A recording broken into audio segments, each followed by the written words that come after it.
কিয়ামতের ওই কঠিন ময়দানে 7 শ্রেণীর ব্যক্তিকে রব্বুল আলামিন তার আরশের নিচে ছায়া দিবেন।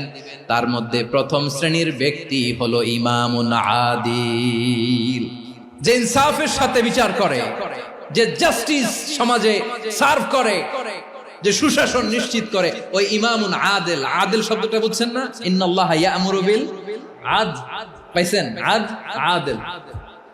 7 শ্রেণীর ব্যক্তিকে আল্লাহ তাআলা সুশীতল আরশের নিচে ছায়া দিবেন, যেদিন তার দেয়া ছায়া ছাড়া কোনো ছায়া থাকবে না।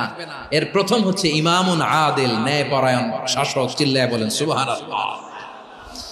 আবার বিশ্বনবী বললেন, ইন্নাল মুকসিতিনা ইনদাল্লাহি আলা মানাবিরা মিন নূর আন ইয়ামিনির রহমান। কিয়ামতের দিন যারা ন্যায় পরায়ণ হিসেবে আল্লাহর সামনে দাঁড়াবে, কিয়ামতের দিন রব্বুল আলামিন তার আরশের ডান দিকে ওই ন্যায় পরায়ণ লোকদের জন্য আরশের ডান দিকে একটা নূরের